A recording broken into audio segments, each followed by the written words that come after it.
महाराष्ट्र के बारामती में हुए दर्दनाक हादसे में अजित पवार के साथ कई परिवारों के चिराग बुझ गए।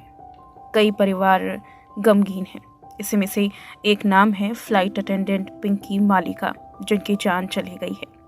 पिंकी के परिवार वालों का रो रो कर बुरा हाल है, लेकिन इस दुख की घड़ी में विमान कंपनी के रवैये ने परिवार के जख्मों पर नमक छिड़कने का काम किया। पिंकी मांडे की कहानी इतनी दर्दनाक है जिसे सुनने के बाद किसी की आंखों में आंसू आ जाएगा। पिंकी के पिता शिव कुमार माली ने अपना दर्द बयां करते हुए बताया कि बेटी जिस कंपनी के लिए काम करती थी, उन्होंने उसे एक बार भी फोन करना जरूरी नहीं समझा। परिवार को टीवी पर पता चला कि उनकी लाडली अब इस दुनिया में नहीं रही। पिता ने कंपनी के इस व्यवहार को अमानवीय बताया है। पिंकी के पिता शिव कुमार माली ने बताया कि हादसे से एक दिन पहले ही उनकी बेटी से बात हुई थी।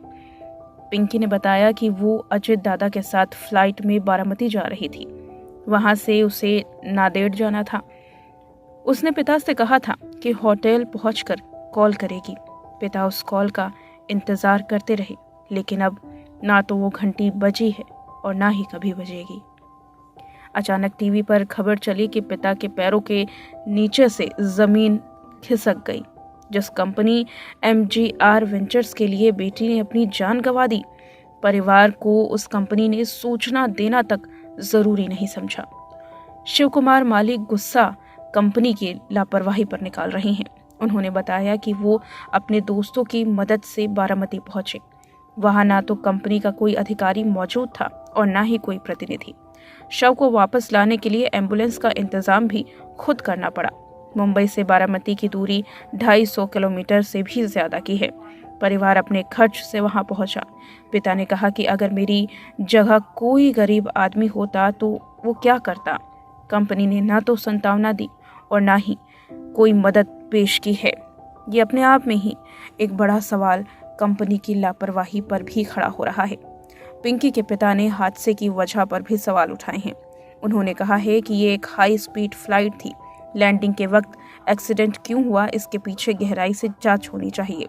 उन्होंने भावुक होकर कहा, एक पिता होने के नाते मुझे पता होना चाहिए कि मेरी बेटी की जान किस वजह से गई है। उन्होंने अपने संघर्षों के दिनों को याद करते हुए कहा कि 1989 में नौकरी छूटने के बाद उन्होंने बेटी को पढ़ाया और काबिल बनाया। पिंकी के पिता सोमवीर सैनी भी ये कहना चाहते हैं कि उन्हें पैसा नहीं चाहिए, बल्कि उन्हें बस थोड़ी इंसानियत की उम्मीद है। आज पिंकी का परिवार पूरी तरह से टूट चुका है और केवल अपनी बेटी के लिए इंसाफ की गुहार कर रहा है।